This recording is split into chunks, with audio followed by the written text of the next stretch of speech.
Oui, moi je vais vous parler de Mon crime. On a eu la chance, il y a juste une semaine, c'était le lundi, d'avoir François Ozon et deux de ses actrices qui étaient présentes pour la projection en avant-première de ce film, donc Mon crime d'Ozon, et c'était au Jean Eustache. Alors, Mon crime, je vais situer un petit peu donner le pitch. On est dans les années 30 à Paris et on a Madeleine Verdier, qui est une jeune et jolie actrice, mais apparemment sans le sou, et peut-être aussi sans beaucoup de talent, et elle est accusée du meurtre d'un célèbre producteur. Et là, elle va être aidée par sa meilleure amie Pauline, qui est elle aussi quelqu'un qui est sans travail, mais qui est une jeune avocate, et elle va être acquittée pour légitime défense.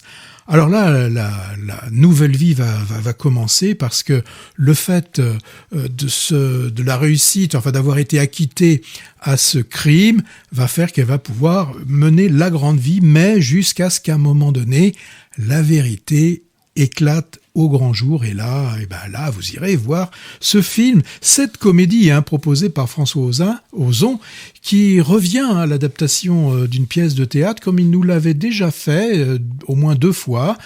Souvenons-nous de 8 femmes ou du film Potiche, les deux avec la Deneuve. Alors, est-ce que c'est du théâtre filmé ? Non. Ozon, il maîtrise bien son sujet et c'est bien d'un film de cinéma dont il s'agit là. Il y a un souci du détail, alors aussi bien au niveau des costumes que dans la reconstitution de l'époque, mais qui vous saute pas au visage. Vous savez, des fois dans certains films, on voit juste la voiture de l'époque qui a bien été, on a donné un coup de polish pour qu'elle soit belle. Non, là, ça passe très très très bien. Alors. On a pu échanger avec le réalisateur qui nous a dit, oui, pour certaines des demeures, il a été obligé d'aller par exemple en Belgique pour trouver par exemple la superbe demeure de ce producteur avec une piscine un petit peu. On aurait pu se trouver dans un film sur Hollywood. Et alors, pour juste un petit détail pour ceux qui le connaissent, à un moment donné, il y a une projection de film. Donc, on est dans le film, on est dans un cinéma. Et vous reconnaîtrez, si vous le connaissez, le cinéma Luxor de Barbès. Très beau cinéma qui a été refait il y a quelques années. Alors, quand on voit ce film, on pense forcément à des films comme ceux de Sacha Guitry, comme lui savait les faire, avec des dialogues très recherchés, souvent très drôles, et aussi ce qui est agréable avec ce film, avec une très bonne diction, c'est-à-dire qu'on n'est pas obligé de tendre l'oreille. Là, il y a vraiment un grand travail au niveau des acteurs. Alors, les actrices nous le disent aussi, elles ont eu cette énorme chance de pouvoir faire des répétitions, ce qui est assez rare au cinéma, à l'inverse bien sûr du théâtre où on fait forcément des répétitions. Là, elles ont eu un petit peu ce luxe. Alors, et puis les dialogues dont je parle, ils sont pas dits par n'importe qui. Ainsi, on a Fabrice Lucchini. Alors là, il est plus Jouvet d'ailleurs que Lucchini. Il nous joue un rôle d'un juge d'instruction particulièrement mauvais, qui est du style en fait à exceller dans les erreurs judiciaires. C'est un peu sa spécialité.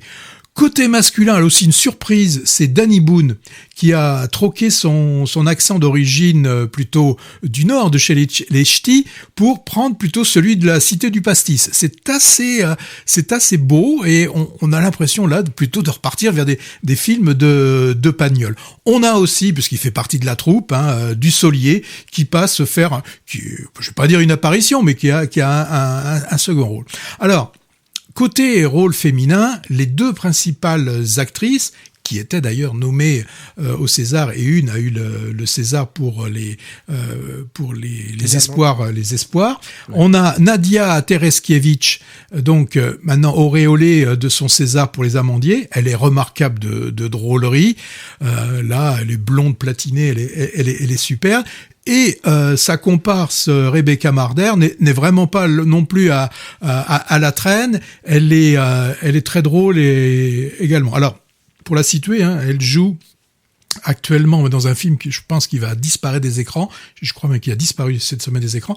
On la voyait un peu dans la grande magie. Oui, elle était un peu chétive dans mais la. On va la revoir dans un autre film qui sort bientôt. Elle tourne beaucoup. Elle tourne beaucoup. Oui. Et d'ailleurs, elle a remarqué, elle dit, mais je tourne beaucoup dans des films.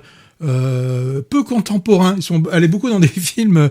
Elle jouait Simone Jeune. Déjà. Elle jouait Simone Jeune. Elle jouait aussi une fille qui va bien, une jeune fille qui va bien, de Guy Berlin. Donc là aussi, c'était que ça se passait, si je me souviens bien, pendant la Seconde Guerre mondiale ou autour de la Seconde Guerre mondiale. Alors, il y a un moment donné aussi, quasiment au milieu du film, qu'est-ce qu'on voit apparaître ? On voit apparaître Sarah Bernard. Enfin, je vais plutôt dire, là, c'est notre actrice caméléon, la Huppert, l'Isabelle Huppert, qui est encore plus folle que dans 8 femmes. Là, je pense qu'elle a dû prendre un pied énorme, à cabotiner comme c'est pas possible. Elle joue une actrice, hein, qui cabotine. Qui cabotine. C'est absolument remarquable. Bon, je vais pas divulgacher. Bon, je vous dis que c'est une très bonne comédie, très bon dialogue, interprétation de haut vol, des décors, des costumes de qualité. Et en plus, le film ne fait pas 4h12. C'est bien, il doit faire 1h40 ou un truc comme ça. Donc, il y a un côté quand même pamphlet féministe qui replace quand même les choses à leur place, puisque là, les femmes sont jugées uniquement par une justice constituée uniquement d'hommes. Donc là, il y a un petit volet intéressant qui est fait. Donc, après, moi, j'avais bien aimé Tout s'est bien passé avec Dussolier. J'avais moins aimé Peter von Kant, ça m'avait beaucoup moins plu, mais là j'ai retrouvé le Ozon qu'on aime avec Mon Crime, donc qui sort le 8 mars dans les meilleures salles. Alors moi, j'ai pas vu ça, mais ça me donne envie, je vais y aller. Mais est-ce qu'il n'y a pas un côté théâtre ? Tout ce que tu m'as dit, ça m'a fait penser à du théâtre. Non. Tu m'as parlé de guiterie, de répétition, etc. Mais c'est aéré, je veux dire, à la différence peut-être d'un 8 femmes, où là on restait dans la maison.